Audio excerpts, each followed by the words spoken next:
Sí, esto marcha por lo menos. Vamos a ver.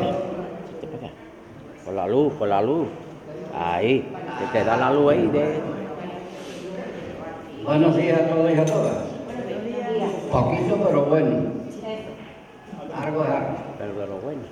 Hoy tenemos aquí a una persona que creo que todos ustedes la conocéis, porque más conocido.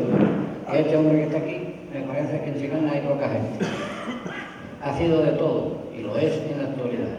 Antropólogo, cronista oficial de nuestra ciudad chicana de La Frontera, es coleccionista de sellos, de todo, bueno, vicepresidente de los Reyes Magos, creo que también viene, ¿no? O sea que toca todas las facetas a vida y por haber. Chiclana rendirá en su momento el culto que él merece, porque la verdad es un tío que está para todo. Un chiclanero de a pie, pero para todo el mundo. No solamente para San Antonio, para todo el que quiera algo de José Luis, dispuesto a estar tío. Así es que yo, sin más problemas ni más cosas que decir de su persona, le voy a dejar la palabra para que él nos explique cómo fue nuestro Chiclana y nuestro presente de Chiclana. Contigo, con todos vosotros, por favor, un aplauso para él, don José Luis Arroyo.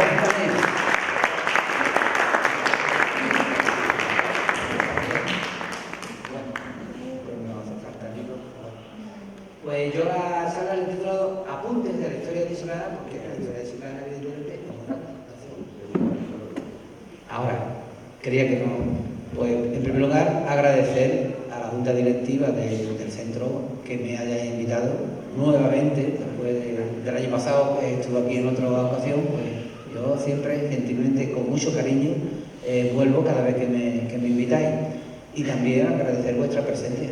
Además está lloviendo, somos un grupito bueno y creo que vamos a hacer unas pinceladas para no cansar mucho y en otra ocasión iremos ampliando un poco más de lo que es la historia de Chiclana. En primer lugar os he puesto ahí un cuadro idílico pintado por un pintor alemán, Fred Mayer, que se lo encargó el señor que está vestido de negro aquí en la parte derecha, el conde de Maule, y lo tenía en su despacho porque ese señor no era de Chiclana, pero quería muchísimo a Chiclana. Y este cuadro está aquí en Chiclana, es de propiedad particular, pero he tenido el honor de poderlo pedir al dueño del cuadro para esta fotografía que nos ilustra. Bueno, pues empezamos por lo que son los inicios, en primer lugar, ¿dónde estamos? ¿En qué lugar nos encontramos? Sur de Europa, sur de Andalucía, sur de la península ibérica, bueno, prácticamente estamos en la clave prácticamente de lo que es de cultura, un cruce de civilizaciones y ahora vamos a verlo. Aquí tenemos Chiclana, ahí abajo lo veis representado con un racimo de uva, porque durante mucho tiempo, desde el siglo XV hasta la actualidad, Chiclana es una ciudad donde el vino, donde la uva, está representada bastante bien, aunque haya disminuido, ¿no? ¿Cuáles son los orígenes de la ciudad? Bueno, pues en tiempo prehistórico, estamos hablando del tiempo ya de los primeros seres humanos que habitaron este territorio, pues estamos hablando del Paleolítico. Paleolítico es una etapa de movimiento, los primitivos se movían de un lugar a otro. Y esto es las mesas. Las mesas, hay silos y hay lugar donde se constata que estuvieron parte de esos primeros primitivos. Igual también que en lo que es la zona de la Barroza. Ahí tenemos esos asentamientos y bueno, hay muchísimos ya, en la Esparrovilla también, etcétera, etcétera. Y comienza la historia entre la historia y la leyenda. Historia de la leyenda, y hablamos de la leyenda de Hércules. Hércules, según cuenta la leyenda, estuvo en España, estuvo haciendo 2 trabajos. Le mandaron 12 trabajos los dioses y de los 12, 2 se hacen aquí en España. Y en uno de ellos, el robo de los bueyes de Gerión se hace aquí, en esta zona. Gerión era, según dice la leyenda, un monstruo o un rey de 3 cabezas, y él logró vencer a ese rey de 3 cabezas, a ese monstruo de 3 cabezas, apoderarse del ganado y llevarlo hasta la isla de Creta, fijaros.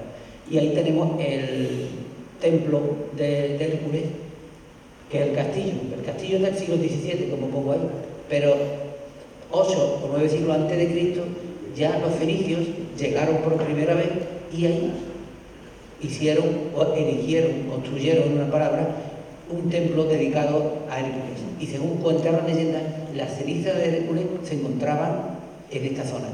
El templo no solamente era lo que estamos viendo aquí, el 6 islotes, ¿no? El templo era todo lo que rodea la península de Santipetri, los pinares y todo. Incluso se habla de que había árboles, efectivamente. Ahí no hay árboles. ¿Por qué? Porque eso es un trozo. El templo era algo mucho más grande.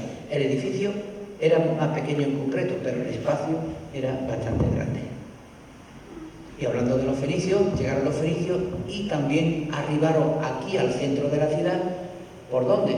Pues como tenemos 2 ríos, el río de Santipetri, el río de San Pedro y el río Iro, pues a través de los caños entraron por el río Iro y se asentaron donde había una población primitiva, y ahí fundaron una ciudad.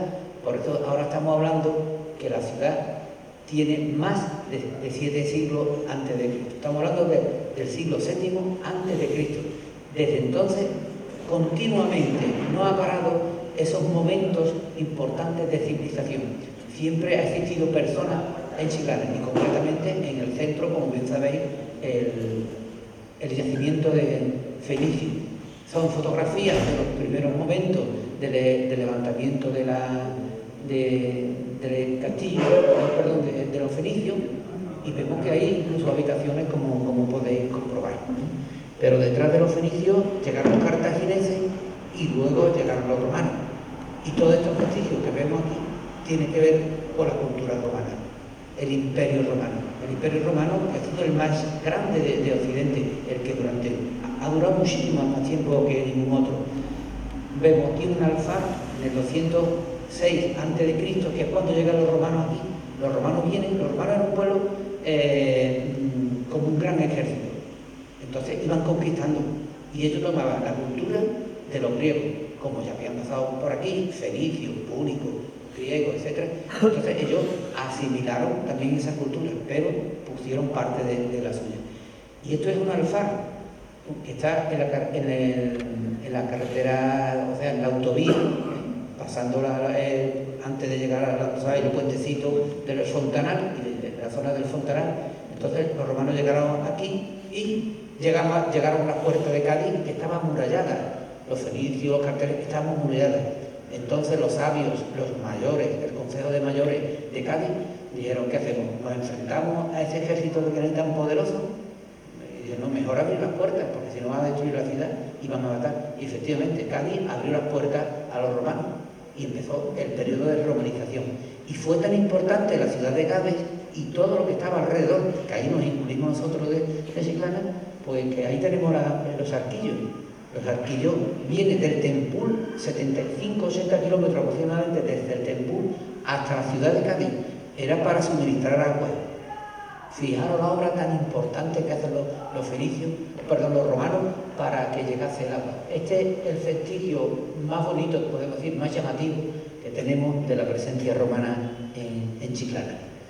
Avanzando siglos nos vamos a encontrar que detrás de los romanos vienen los godos, los visigodos, hasta que en el 711 llega a Tarifa, llega a Tarí, ¿vale? Invaden los musulmanes la península ibérica, entran por el estrecho de Gibraltar, y ahí en Tarifa pues tiene lugar la gesta de Alonso Pérez de Guzmán el Bueno, que uno de los suyos lo traiciona, tiene a uno de sus hijos y le dice: os rinde el castillo de Tarifa, que me imagino que lo habéis conocido cuando habéis estado de excursión, y dice: rinde el castillo. Y eso fue todo lo contrario que lo que pasó con los romanos. Dice: no rindo el castillo. Dice: pues vamos a matar a tu hijo. Y efectivamente, y entonces le dice: os arrojo el puñal para que lo matéis, pero yo no me voy a rendir. Estamos hablando del 1261 aproximadamente, y luego en el 2291 al 1303 tiene lugar lo que es la fundación de Chiclana como aldea castellana o cristiana, es decir, Desde Covadonga, desde Don Pelayo, que es donde se refugia el último rey visigodo, empieza la nueva conquista hacia abajo para conquistar lo que los árabes, lo que los musulmanes habían conquistado en la península ibérica, y vienen abajo y llegan aquí en el 1303 ya para dejarla libre, dejarla como una aldea que están los pobladores que existían aquí, que eran musulmanes, se habían marchado. ¿Dónde? Pues a África o al Reino de Granada, porque el Reino de Granada todavía era el reino musulmán. Y este rey, Fernando IV, quien otorga a Alonso Pérez de Guzmán el Bueno, le otorga la tierra que está alrededor de Chiclana. Y se funda Chiclana como una nueva aldea, una aldea ya cristiana. Alonso Pérez de Guzmán el Bueno pues intenta fortificarla, porque no estaba fortificada ni nunca lo ha estado, ¿vale? Pero no lo consigue, va pasando el tiempo y no lo consigue, y se queda abierta. Lo único que existía era una torre antigua que los musulmanes la habían construido, él la mejora y uno de sus hijos también 100 años después ya la vuelve a mejorar. Pero sí que es muy importante la comunicación con Cádiz. Y para ello, como no podía hacerse a través de tierra, por donde hoy normalmente solemos coger por el puente Suazo, pues lo hacía a través de una barca que estamos viendo ahí, y es antes de Santipetri. Como veis, la barca ahí es de la primitiva barca, y tenía un mesón en un sitio y otro en otro para guardar las cosas, los aperos de lo que era la barca y lo que custodiaba la barca.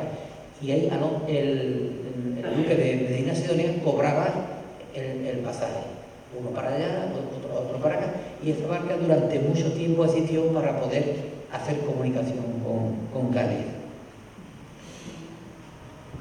Hemos hablado de Cádiz en el 203 a.C. y tenemos que seguir hablando de Cádiz, porque Chiclana se entiende también por Cádiz. Hay una relación tan importante con Cádiz que llega ese momento, hay autores que dicen Chiclana es la ciudad que más se parece a Cádiz en cuanto a las casas, a los herrajes, y lo podemos ver todavía, antiguas casas que quedan de señores, ya hablaremos. ¿Y todo eso por qué? Por el comercio.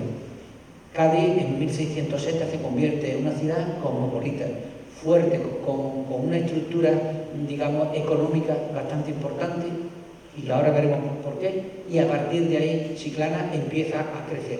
Costó mucho trabajo, de muchos siglos, de que en Chiclana tuviese un número determinado de habitantes importante, y ya se convierte, no era en una aldea antigua, sino en una villa. Y eso es como consecuencia de 1660 del traslado de la flota de la cabecera de India desde Sevilla hasta Cádiz, porque tenían que salir los buques que iban a América, salían desde el puerto de Sevilla, cruzaban el Guadalquivir, llegaban a Sanlúcar y a partir de ahí no. Pero en 1660, ahí estamos viendo los barcos en Cádiz, es una cosa idílica, simbólica, ¿no? Esos barcos que parten, 2 veces al año partían para América, y luego en 1717 también viene una orden del rey Felipe V para que la casa de contratación, donde se contratan los negocios, las mercancías que van y vienen a América, se haga en Cádiz. Y eso es el edificio de la Diputación actual. Fijaros la riqueza y la potencia económica que tenía entonces Cádiz, ¿no?, para construir edificios de esta manera. Y ahí estamos viendo de forma representativa, ¿no?, cómo pues, la gente comerciaba pues, con todo. Y ahora veremos qué puede pasar por ahí. Aquí tenemos un mapa de Nueva España, que es del siglo XVII, y Nueva España no es otra que México, pero no es el México actual, es el doble de México actual. Porque en 1847, vamos a empezar con un poquito del tema, los Estados Unidos invaden México y se quedan con la mitad. Una guerra pierden y se quedan con la mitad. Pero en este caso, ahí tenemos México, Nueva España, y por el centro se ven unos caminos que se llama el Camino Real de Tierra Adentro, porque al principio había que explorarlo todo. Y México se convierte en esa Nueva España que es la joya de la corona. Luego están otros países, está Venezuela, Perú, etc. Cuba, la isla de Cuba, pero es la joya de la corona, y ahí se llegaba, los barcos llegaban de Cádiz hasta el puerto de Veracruz. Otras veces iban a Cuba, pero fundamentalmente el puerto de Veracruz. Y ahí comenzaba el verdadero tráfico de mercancías y donde se hacía esos negocios tan importantes. Negocios tan importantes que gracias a los cargadores de India, que se llamaban así, de Cádiz, invertían en Chiclana, invertían en tierra y en edificios. Y no solamente eso, era gente piadosa, estamos hablando ya del siglo XVI, del siglo XVII, y hacía que, en este caso, como el convento que estamos viendo aquí de Jesús Nazareno, de 1665, 1666, pues se convierta en una joya. Esta portada, la antigua, que algunos habéis conocido, con las rejas, yo no me acuerdo exactamente con esa reja, y en la actual. Y podéis observar que es de mármol de Carrara y es la portada más importante barroca que existe en la provincia de Cádiz. ¿Eso quién lo hizo? Pues eso se hizo con el dinero que venía de América, con los negocios de los grandes mercaderes. Arriba tenemos el divino indiano que estaba antes en el altar, ya no está, que lo trajo un señor de América precisamente, está hecho en Nueva España, y lo trajo a Chiclana. Y era muy milagroso, era bastante milagroso, y los de Cádiz dirían que se quedase en Cádiz. Pero el hombre se había comprometido a traerlo a Chiclana, y efectivamente lo trajo a Chiclana, y aquí lo tenemos. También durante ese siglo se va haciendo otro número de casas particulares, pero también en 1764 se construye el Arco del Reloj, que es el edificio civil más importante que tenemos, el más antiguo, está bien conservado, tiene 3 cuerpos, como estáis viendo. Allí al fondo veréis al relojero, ¿verdad? Está allí al fondo. Y a partir de este siglo XVII, y ya sobre todo en el siglo XVIII, la gente de Cádiz con dinero, pues unos compraban el título de ser noble y otros se lo otorgaban el rey. ¿Por qué? Porque el que tenía dinero, cuando había una guerra, ayudaba y ponía dinero o ponía tropas para la guerra. Había guerra contra Portugal, con otros países. Y en este caso, todo aquel que ayudaba le concedía un escudo nobiliario, como en este caso que estamos viendo aquí, que es de la calle La Vega, que está muy bien cuidado, ¿verdad? Está bastante bonito. Y entramos entonces en uno de los señores más importantes de la historia de Chiclana, el conde del Pinar. Conde del Pinar, porque compró muchos pinares. Esto es del Pinar de Hierro, una parte del Pinar de Hierro. Se llama Pinar de Hierro porque el dueño, el que empezó a poner las primeras plantaciones de pino, se llamaba Marco del Hierro.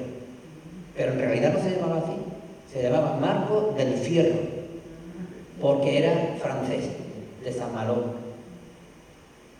Porque curiosamente los cargadores de Indias no todos eran españoles, muchos eran genoveses, la gran mayoría eran genoveses, por eso hay tantos apellidos italianos por aquí. El mío segundo viene también de Italia, curiosamente, ¿vale? Entonces había genoveses y franceses, eran sobre todo franceses. Y este señor pues vino aquí para hacer negocio, le fue muy bien, y de hecho pues se casa con una de Chiclana, Catalina de Aragón y Blasco. Funda aquí un mayorazgo para su familia y compra tierras, ganado, compra incluso tierra en Nueva España, lo que hemos visto. Y es el señor que más dinero tenía en Chiclana. Incluso cuenta la leyenda que el propio duque de Medina Sidonia le pedía dinero cuando se veía escaso de caudal o tenía que moverlo. Él plantó el Pinar de Hierro, por eso se llama así, pero también, por ejemplo, en la Nava pues se rentaba la Nava, porque era parte de los montes propios de la ciudad, y entonces el fruto de la bellota, que no solamente era también para los animales, sino también los hombres, las personas humanas comían bellota, también la alquilaba. ¿Y qué es lo que arrendaba? ¿Qué es lo que hacía él? Que como tenía mucho dinero, lo daba por adelantado al consejo. Y eso era una ventaja, porque así se podía hacer otras construcciones en la ciudad o en la villa, y íbamos progresando. Ahí lo tenéis al fondo, que pone Marcos del Hierro. Eso es una carta que he encontrado en los archivos pares españoles, que se llama, en la cual solicita a Cádiz que quiere trasladarse a Nueva España, a América, y para eso necesita una serie de consentimientos, entre otros un aval porque podían ser personas que se fueran a América y abandonaran aquí a su familia. Entonces, todo el que viajaba necesitaba una aval. Y además de la aval, tenía que tener una autorización, si estaba casado, de su esposa, de su mujer. Claro, era una forma de cubrir un poco la familia en ese aspecto. Y el fondo lo que vemos es el palacete del Conde del Pinar, uno de los más bonitos y conservados, ¿no? Junto con el Conde de las Cinco Torres, que también fue otro señor importante, otro noble, también con mucho dinero, que en la calle de García Gutiérrez, como tenía ahí, lo que es la Casa Tenorio, ¿no? Ese palacete tan bonito, es privado evidentemente, y no lo ve todo el mundo, pero bueno, este es un colegio público, el Colegio Alameda, y todavía, ¿no?, se conserva muy bien esos arcos tan bonitos del Conde del Pinar. Fue el único Conde del Pinar que vivió en Chiclana. Sus hijos, el resto, vivían fuera. Iban y venían, pero fue el único que vivía aquí en Chiclana. Y el río tiene mucha importancia. Hemos dicho que los fenicios entraban por el río, pero toda la mercancía que iba o salía de Chiclana pasaba por el río. El río es un aspecto de los faluchos y cosas que se hacían en el siglo XVIII. El siglo XVIII fue fundamental para Cádiz, fue el mejor ciclo que tuvo Cádiz de prosperidad y de grandeza. Y aquí hay la foto de un señor que se llamaba don Antonio Pons, que en 1790, ya al final del siglo XVIII, llega a Chiclana por el caño de Masín, viene en barco, como hemos visto en esos barcos, porque se tardaba 2 horas aproximadamente de Cádiz aquí por barco. Llega y cuando descubre Chiclana se queda maravillado, se queda encantado de la arboleda que hay en Chiclana, la gente, la amabilidad, gente laboriosa, emprendedor, como siempre, los chicaneros, ¿verdad? Como se suele decir, gente apegada a su tierra y trabajando por lo suyo para sacar adelante a la familia. Entonces Antonio Pons empieza a decir, bueno, ¿y por qué hay aquí tantas casas tan importantes? Y le dice, hombre, es que los ricos señores, los acaudalados de Cádiz, invierten aquí porque compran casa en Cádiz, pero aquí tienen palacete y aquí tienen tierra donde poder salir, coger un caballo, moverse y luego hacer negocio, sobre todo con la aceituna, con la uva,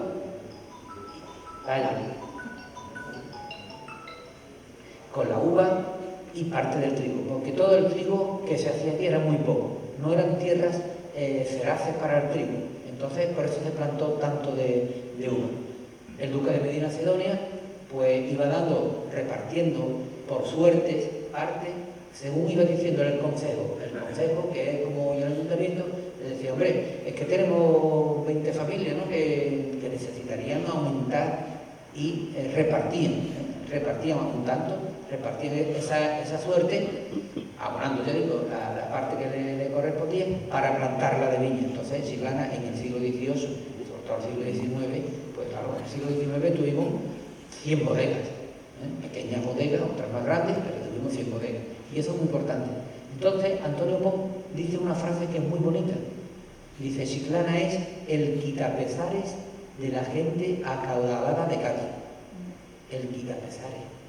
Y ya cuenta diciendo, claro, porque el cargador de India es un señor que está siempre en el negocio, y se viene 4 días a Chiclana y descansa en su lugar de recreo, en una casa distinta a lo que es Cádiz, que es más construñero, y eso pues dio su efecto, ¿no? Porque nunca los de Cádiz se han quedado encerrados en Cádiz, siempre han tendido a ir fuera. En Chiclana, en la actualidad, ¿cuántas personas de Cádiz tienen aquí su chalet y sus cosas? O algunos que son de Cádiz que ya se han quedado a vivir en Chiclana. Así tenemos muchísimos, por eso siempre estamos en crecimiento. Después también se puso de moda Puerto Real, pero en menor medida, ¿no? Pero Chiclana ya no le llamamos Chiclana de la frontera, sino Chiclana sin frontera, porque no solamente estamos hablando de los españoles, sino de los extranjeros que vienen, que también se quedan aquí en Chiclana.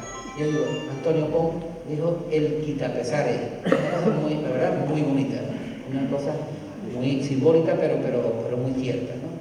Y aquí tenemos la construcción de lo que fue la primera o la primitiva ermita de Santa Ana. Allí había un molino arriba, había un molino de viento para moler harina, etcétera, etcétera, pero que se pide permiso al duque y se le concede para construir una primera ermita, porque una de las esposas de uno de los duques de Medina Sidonia, se llama Ana de Aragón, cruzando un día el río Guadalquivir en una barca, se cayó y estuvo a punto de ahogarse. Claro, los vestidos aquellos tan grandes, todo, y al final se drogó y se encomendó a Santana. Desde entonces, en todas las ciudades donde el duque de Medina Sidonia era dueño, era el señor solariego que se llamaba, le voy a construir una ermita de Santana. Y ese fue el origen de la ermita de Santana. Esto no es de Torcuato Gallón, que ahora lo veremos posteriormente, pero que continúa desde el siglo XVI hasta el siglo XIX, que es esa imagen tan idílica, simbólica de Chiclana, porque como veis esos montes están muy retirados, pero así ya se va viendo algunas cosas como la construcción, parte de la construcción de la iglesia y toda la explanada de Santana vacía. Esta es la del siglo XIX, que luego está reformada y fue por Torcuato Gallón Mahumet, el que hizo también la iglesia mayor. Y la primitiva, bueno, la más antigua imagen de Santana, y en la actualidad pues remozada, pintada, porque bueno, también hay, no vamos a tocar hoy o este año no vamos a tocar la parte de los franceses, que fue al siglo XIX, solamente un poco por encima para contarlo otro día, y eso se convirtió en un cuartel de artillería. Ahí arriba, esto se cerró todos los arcos y se puso un cañón muy grande, muy enorme, mirando hacia Medina, porque se suponía que durante la ocupación francesa los españoles podían venir por la parte de Medina o la parte de Colín, y estaban mirando hacia Medina. Ahí están enterrados 3 franceses, ahora lo veremos. Durante el final del siglo XVIII y principios del siglo XIX, 2 personajes muy importantes van a estar en Chiclana: Fragita Larrea y Herrán. Esta señora es la primera romántica española. Estamos hablando del periodo del pre-romanticismo. El romanticismo comienza en España a partir de la Guerra de la Independencia. Estamos hablando ya a partir de 1920 y tanto, pero cuando triunfa, en realidad, ahora lo vamos a ver, triunfa con Antonio García Gutiérrez. Entonces, Frasquita Larrea vivía aquí, tenía una casa en la calle Puerta Chica, número 16. Antes pensábamos que estaba en el